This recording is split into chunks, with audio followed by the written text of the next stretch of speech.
Welcome to my channel Economic Success. Please like and subscribe my channel. In this video, we will discuss about the remaining concepts of game theory.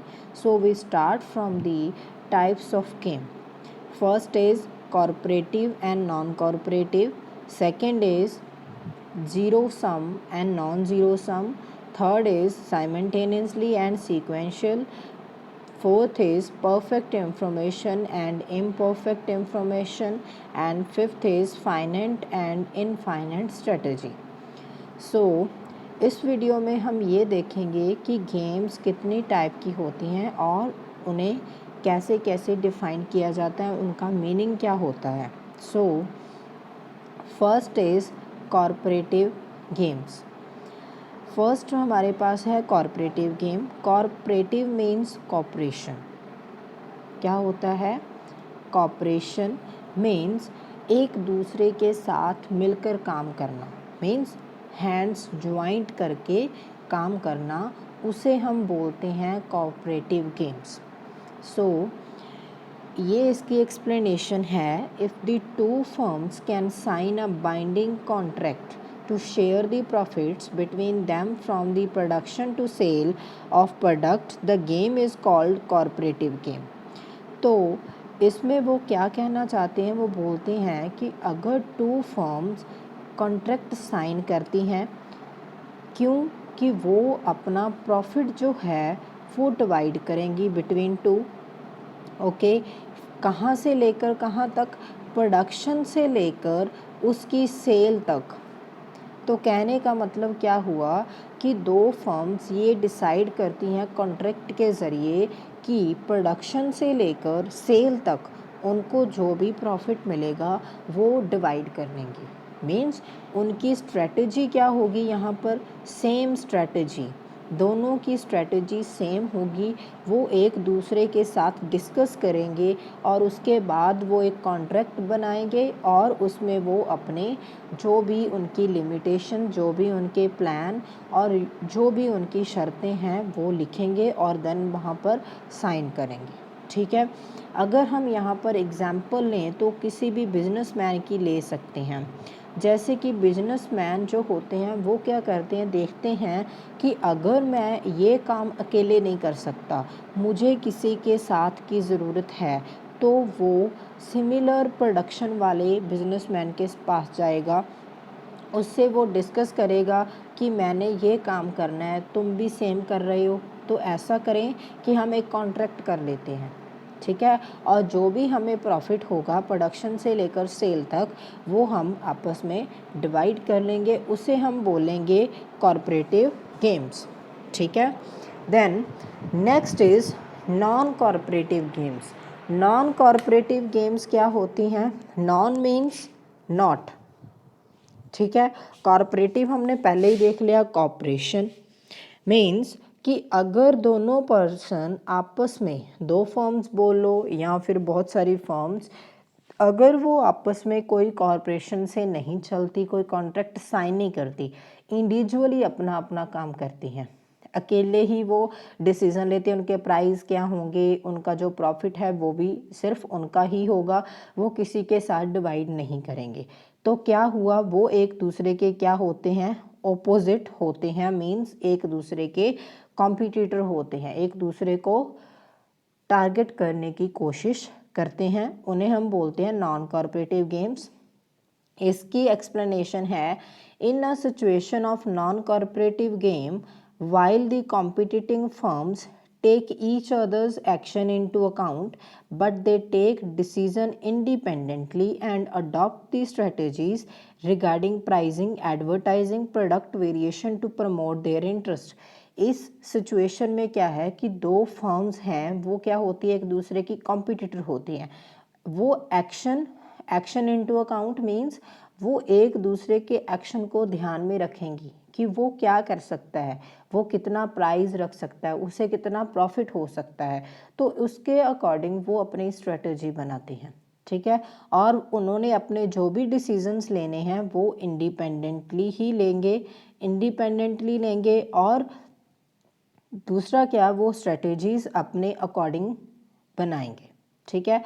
इसमें हम example जो है वो same यहाँ पर भी हम बिजनेसमैन की ले सकते हैं। ज़रूरी नहीं कि बिजनेसमैन हमेशा ही कॉरपोरेशन से चलते हैं, हमेशा ही कॉन्ट्रैक्ट के ज़रिए वो काम करती है, ऐसा नहीं है। कुछ बिजनेसमैन हैं जो क्या करते हैं, दूसरे को टारगेट करने की कोशिश करते हैं, एक दूसरे में कंपटीशन करते हैं।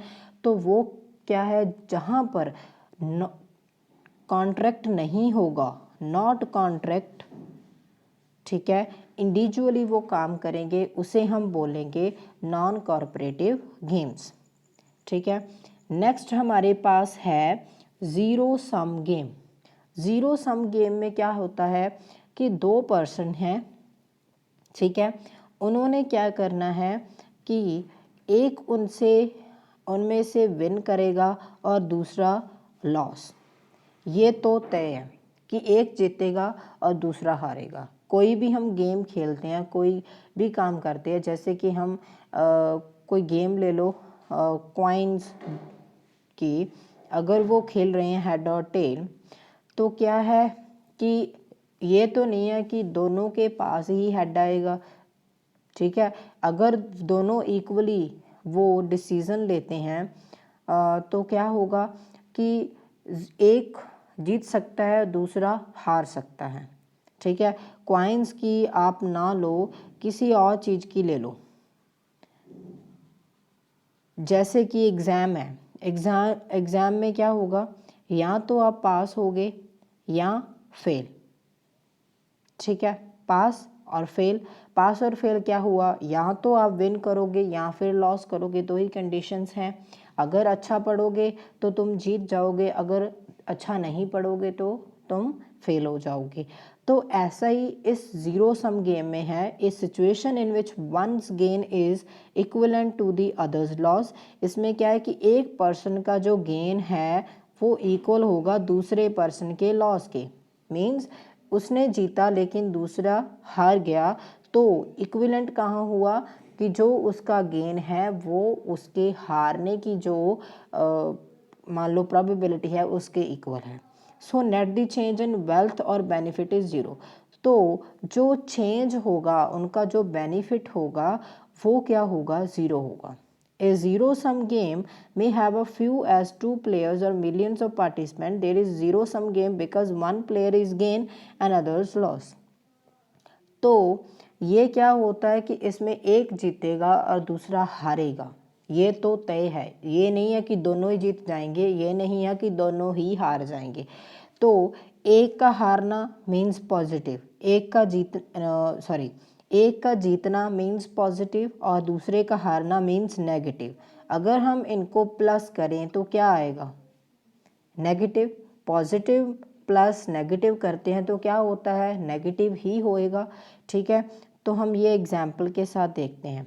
फर्स्ट एग्जाम्पल मैंने ली है, ज़ीरो सम गेम है। मैं मानता हूँ कि मैं जीतूंगा, आई विन, एंड दूसरा मानता है, तो दूसरा क्या होगा, हारेगा।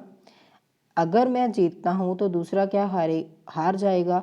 We are opponents, when I win you loss.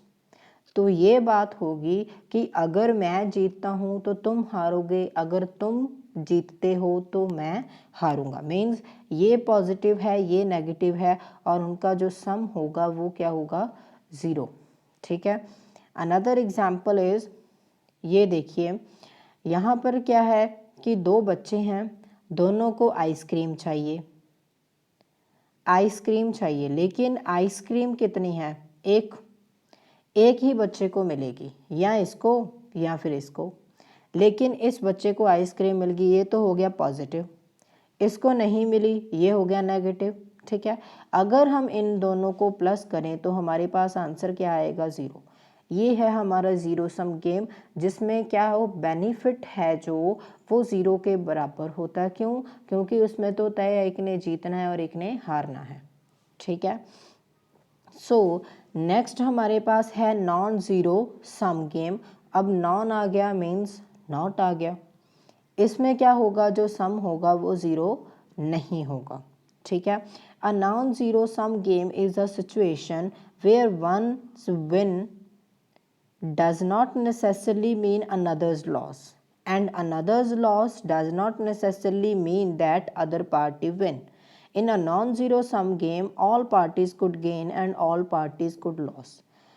तो नॉन ज़ीरो सम एक वो सिचुएशन है जिसमें दोनों पर्सन क्या है, दोनों विन भी कर सकते हैं और दोनों लॉस भी कर सकते हैं। इसमें ऐसा नहीं है कि अगर एक जीतेगा तो दूसरा हार जाएगा, ठीक है, इसमें ये नहीं है। ये याद रखना है कि ज़ीरो सम में ऐसा होता है कि एक जीतता है दूसरा हार जाता है, उनका सम ज़ीरो होता है। लेकिन नॉन ज़ीरो सम गेम में ऐसा नहीं होता, दोनों जीत भी सकते हैं और दोनों हार भी सकते हैं, ठीक है। इसकी सबसे अच्छी एग्जाम्पल है, आप ट्रेड देख लो। ट्रेड हम क्यों करते हैं? अपने बेनिफिट के लिए। जिस कंट्री के पास किसी भी प्रोडक्ट की एक्सेस होती है, कोई भी प्रोडक्ट एक्सेस में होता है, तो वो क्या करता है, अपनी डोमेस्टिक डिमांड को पूरा करने के बाद जो रिमेनिंग पार्ट है वो दूसरी कंट्री को सेल कर देता है। और दूसरी कंट्री क्या करती है, वो भी सेम करती है। जिस प्रोडक्ट कि जो उसके पास प्रोडक्शन एक्सेस में है, वो अपनी डोमेस्टिक डिमांड को पूरा करने के बाद क्या करेंगे, वो दूसरी कंट्री के साथ शेयर कर लेंगे। तो हमारा टारगेट क्या था, हमने अपना प्रोडक्ट सेल करना था। उनका टारगेट क्या था, उन्होंने अपना प्रोडक्ट सेल करना था। अगर हमने एक्सचेंज कर लिया तो आप ये कह सकते हो कि इसमें किसी का लॉस हुआ? नहीं हुआ। क्यों? क्योंकि दोनों का टारगेट अपने अपने प्रोडक्ट को सेल करना था, दोनों को उनसे क्या मिल गई, इनकम मिल गई। तो इसलिए जो हमारा ट्रेड है, ज़रूरी नहीं है कि उसमें एक जीतेगा और दूसरा हार जाएगा, ठीक है। हो सकता है कि दोनों के लिए वो ट्रेड जो है वो नुकसानदायक हो, वो अच्छा ना हो, और हो सकता है वो ट्रेड उनके बीच बहुत अच्छा हो, दोनों को उससे फ़ायदा हो। तो वो क्या होगा कि दोनों विन भी कर सकते हैं और दोनों लॉस भी कर सकते हैं। ये है अनदर एग्जाम्पल, ये हमारे पास नॉन ज़ीरो। अगर मैं बोलूँ कि मैं विन करूँगा, दूसरे को बोले कि तुम लॉस करोगे, तो वैन डायग्राम में ये जो पार्ट होता है हमारे के लिए, वो क्या होता है, दोनों के बीच में कॉमन पार्ट होता है। कॉमन पार्ट में क्या आएगा, या तो दोनों क्या करेंगे, विन करेंगे, या फिर दोनों लॉस भी कर सकते हैं, ठीक है। ये जो इक्वल पार्ट है, इसमें जो होगा वो होता है हमारा नॉन ज़ीरो सम गेम। और ज़ीरो सम का ये पार्ट इक्वल अलग अलग होते हैं, उनमें कुछ भी कॉमन नहीं होता, ठीक है। अनदर हमारे पास नेक्स्ट टाइप जो है वो है साइमल्टेनियसली गेम। साइमल्टेनियसली मीन्स एक साथ। जब दो प्लेयर्स एक ही साथ डिसीजन लेते हैं, ठीक है। एंड क्या है, in game theory a simultaneous game और static game is a game where each player choose their action without knowledge of actions chosen by other. इसमें क्या है कि दोनों प्लेयर एक साथ डिसीजन लेते हैं, लेकिन वो ये नहीं जानते कि जो डिसीजन मैंने लिया है दूसरे ने भी वो सेम लिया होगा या नहीं। उसे दूसरे पर्सन के डिसीज़न के बारे में कुछ भी पता नहीं होता। वो होती है हमारी साइमल्टेनियसली, क्या कि इसमें उन्होंने डिसीज़न तो एक साथ लेना है, लेकिन उनको एक दूसरे के डिसीज़न का कुछ भी पता नहीं है, एक दूसरे की थिंकिंग का कुछ भी पता नहीं है। इसकी सबसे बेस्ट एग्जाम्पल है prisoner dilemma. It is also a very important part of the game theory. हम इसे देखते हैं कि प्रिजनर डायलेमा होता क्या है। Prisoner dilemma is a paradox in a decision analysis in which two individuals acting in their self-interest do not produce the optimal outcome. Prisoner dilemma क्या होता है कि इसमें दोनों पर्सन अपने अपने सेल्फ इंटरेस्ट के अकॉर्डिंग, अपनी अपनी थिंकिंग के अकॉर्डिंग क्या करते हैं, अपनी अपनी थिंकिंग के अकॉर्डिंग डिसीज़न तो ले लेते हैं, लेकिन वो डिसीज़न अच्छा नहीं होता।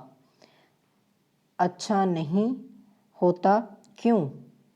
जैसे कि ये एग्जाम्पल है, क्या है कि हमारे पास दो क्रिमिनल्स हैं, एक है बिल्ला, दूसरा है रंगा, ठीक है। दोनों पकड़े गए, पुलिस ने उनको पकड़ लिया। तो क्या हुआ, दोनों को वो अलग अलग रूम में ले गए, एक को नंबर 1 में और दूसरे को नंबर 2 में। अब पुलिस क्या करेगी, उनसे कन्फेस कराएगी कि उन्होंने वो क्राइम किया या नहीं, लेकिन उनकी स्ट्रेटजी होगी उनसे ये बात मनवाने की। क्या करेंगे, ये हमारा जो है रो वाइज वो हम देखेंगे बिल्ला का, ठीक है, हमने रो वाइज देखना है, और रंगा का हम क्या देखेंगे, कॉलम वाइज, ठीक है। पहले हम बात करते हैं बिल्ला की। बिल्ला ने क्या किया, कन्फेस करना है।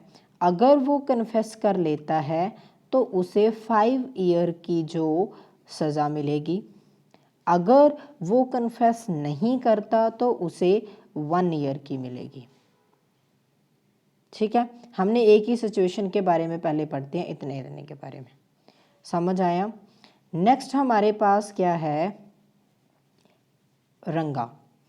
अब अगर हम रंगा का देखें, सॉरी, पहले हमारे पास बिल्ला था, उसने 5 ईयर कन्फेस करेगा तो 5 ईयर, अगर नहीं करेगा तो 1 ईयर। अब हम रंगा की बात करते हैं।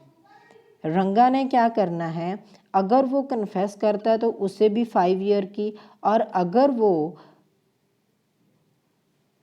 कन्फेस नहीं करता तो उसे भी 1 ईयर की।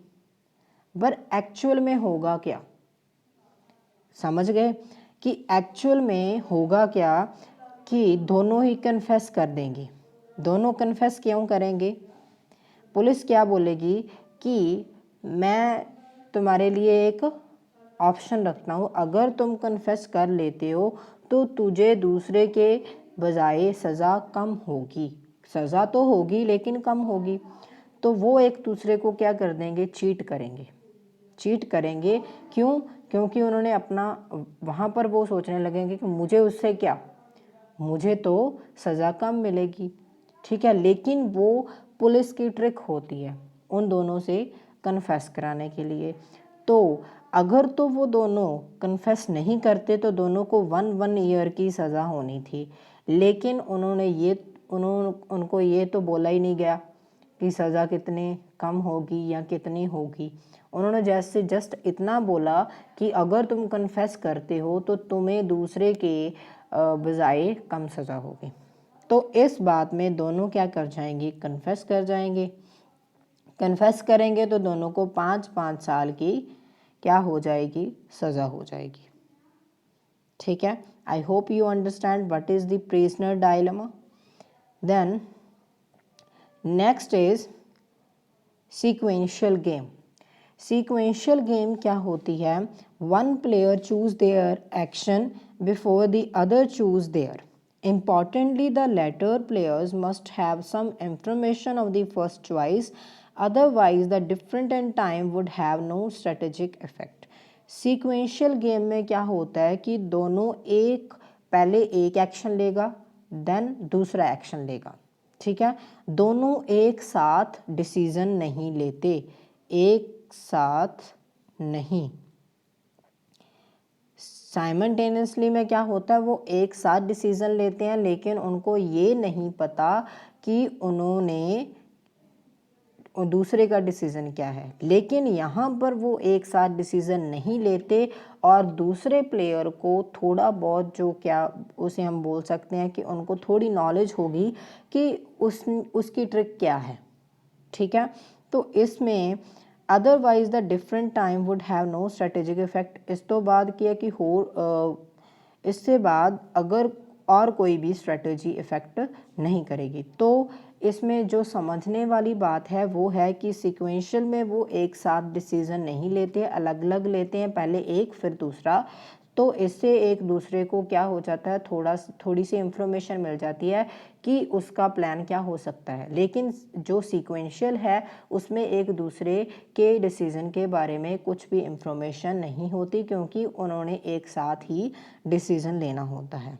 तो इसकी सबसे अच्छी एग्जांपल है चेस, जिसमें 2 प्लेयर्स होते हैं, एक की टर्न पहले आती है फिर दूसरे की। तो इससे उनको पता चल जाएगा कि उसकी मूव क्या हो सकती है, ठीक है।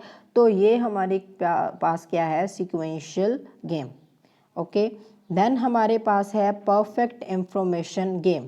परफेक्ट इंफॉर्मेशन गेम है वो सीक्वेंशियल गेम ही होती है, ठीक है। सीक्वेंशियल गेम में क्या होता है कि जिसमें दोनों प्लेयर एक साथ डिसीजन नहीं लेते, वन बाय वन लेते हैं, तो उनको एक दूसरे के जो ट्रिक हैं उनकी जो नॉलेज हो जाती है, तो उसे हम क्या बोलते हैं, परफेक्ट इंफॉर्मेशन गेम। इसमें हम बोल सकते हैं कार्ड गेम, चेस ले लो, क्रिकेट ले लो, जिसमें एक पहले खेलेगा और फिर दूसरे की बारी आएगी।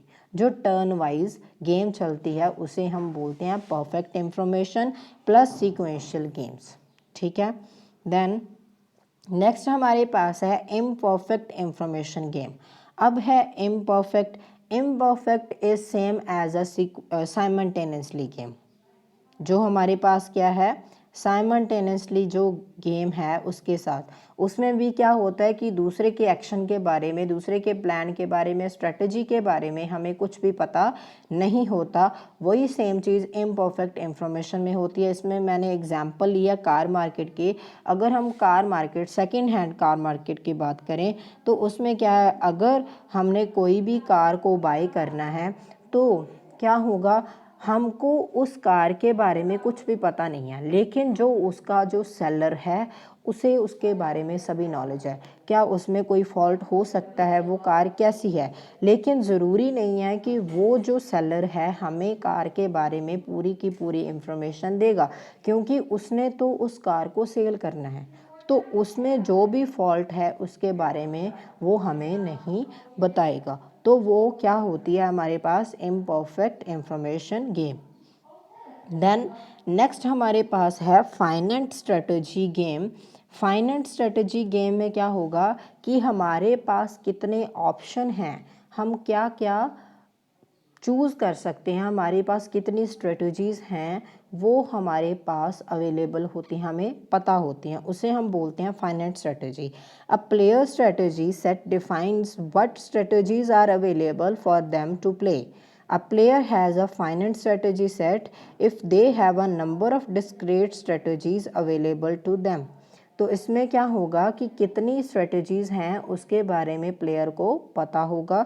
जैसे हम ये गेम ले लें रॉक सीजर पेपर, इसमें 3 स्ट्रेटजीज़ हैं, 3 ऑप्शन है उसके पास, या तो रॉक चूज़ करो, या सीजर, या फिर पेपर, ठीक है। इसके बारे में जो 2 प्लेयर या फिर और प्लेयर्स गेम खेल रहे हैं उन्हें पता है कि हमारे पास 3 ऑप्शन है, ठीक है, इसके अलावा कोई भी ऑप्शन नहीं है, तो उसे हम बोलते हैं finite strategy game. Then infinite strategy game. Infinite strategy game क्या होती है, अब हमने पहले किया फाइनाइट, उसमें क्या हमारे पास कितने ऑप्शन हैं वो हमें पता है। इनफाइनाइट लग गया तो हमें पता नहीं है। An infinite game is defined as known and unknown players. The rules are changeable and objective is not to win. The object is to keep playing, keep perpetuating the game. तो क्या है कि इनफाइनाइट स्ट्रेटजी में दोनों players एक unknown players हैं और इसमें रूल्स चेंज हो सकते हैं, और उनका जो ऑब्जेक्टिव है नॉट टू विन, उनका ऑब्जेक्टिव विन करना नहीं, यहाँ पर क्या होता है या तो प्ले करना या एक दूसरे को हराना। तो इसमें बेस्ट एग्जांपल है बिजनेसमैन की। बिजनेसमैन के पास बहुत सारे ऑप्शंस होते हैं, ठीक है। एक पॉलिटिकल्स, जो पॉलिटिक्स है उसमें भी बहुत सारे ऑप्शंस होते हैं, ज़रूरी नहीं कि उसने हम एक ही जो स्ट्रेटजी के साथ चलना है, हर बार वो अपनी स्ट्रेटजी को चेंज करते हैं अपने प्रॉफिट के लिए, तो उसे हम बोलते हैं strategy game. Thank you. Please like and subscribe my channel, and the first part of the game theory I will drop in a description box. So first of all you will see it and then you will watch it. Thank you so much.